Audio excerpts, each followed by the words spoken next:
Kami dari kelompok 1 yang akan menjelaskan tentang SPOK. Sebelumnya, apa sih itu SPOK? SPOK merupakan singkatan dari subjek S, predikat P, objek O, keterangan K. SPOK merupakan aturan atau rumus yang penting dalam menyusun kalimat yang runtut dan mudah dimengerti. Kalimat ini disusun dengan memperhatikan urutan frasa.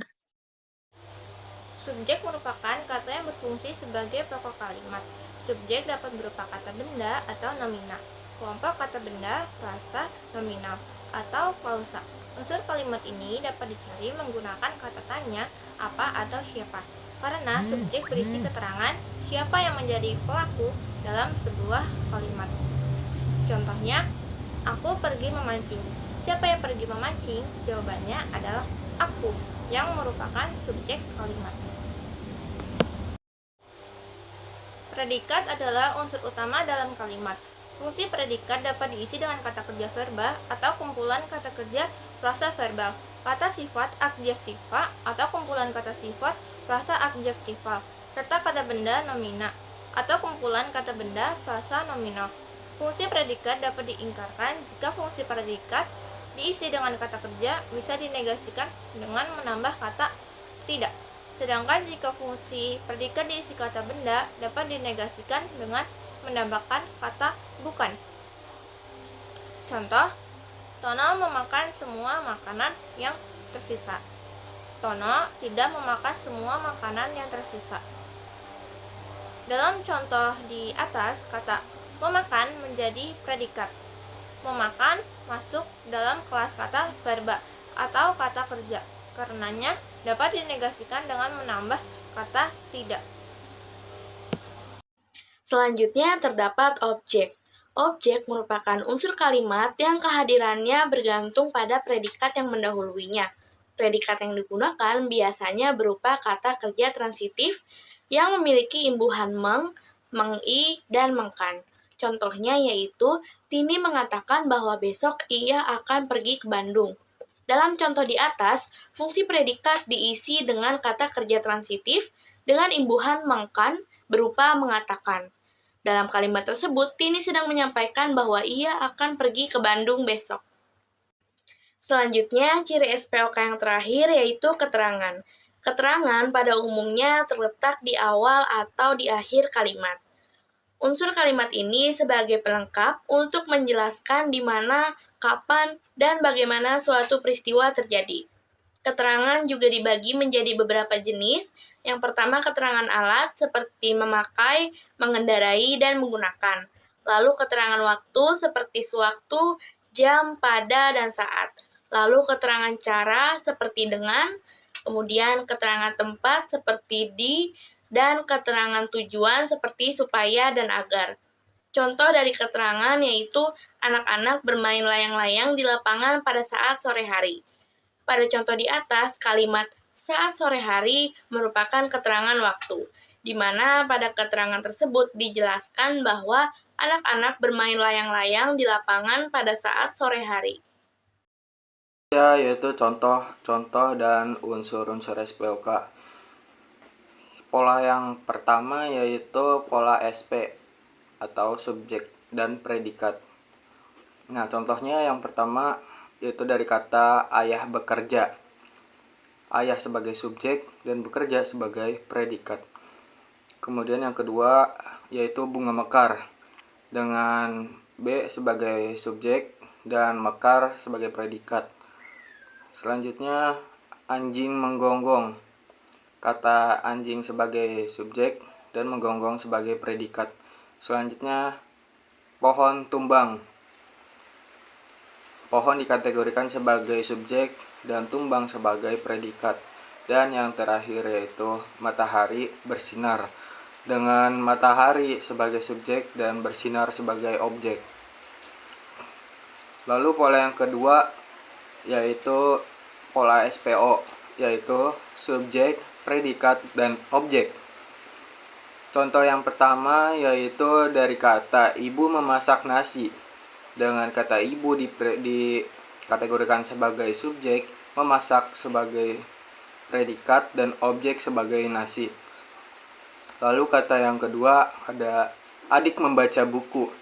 Adik sebagai subjek, membaca sebagai predikat, dan buku sebagai objek. Lalu kakak membawa tas. Kakak sebagai predikat, kakak sebagai subjek, membawa sebagai predikat, dan tas sebagai objek.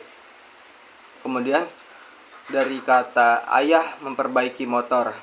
Ayah sebagai subjek, memperbaiki sebagai predikat, dan motor sebagai objek. Lalu yang terakhir yaitu dari kata Siti menanam bunga. Dengan Siti dikategorikan sebagai subjek, menanam sebagai predikat, dan bunga sebagai objek. Lalu pola SPK yaitu subjek, predikat, dan keterangan. Contohnya yang pertama yaitu dari kata ayah bekerja di kantor. Dengan ayah sebagai subjek, predikat sebagai bekerja sebagai predikat, dan kantor sebagai keterangan. Kemudian dari kata anak-anak bermain di taman. Anak-anak sebagai subjek, bermain sebagai predikat, dan di taman sebagai keterangan.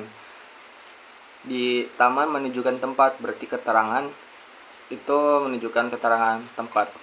Kemudian dari kata burung berkicau pada pagi hari. Subjek yaitu kata burung dan berkicau sebagai predikat, dan pada pagi hari sebagai keterangan, yaitu keterangan waktu. Kemudian dari kata Budi tidur di kamar. Budi dikategorikan sebagai subjek, tidur sebagai predikat, dan di kamar sebagai objek dan sebagai keterangan. Kemudian dari kata kucing berlari ke rumah.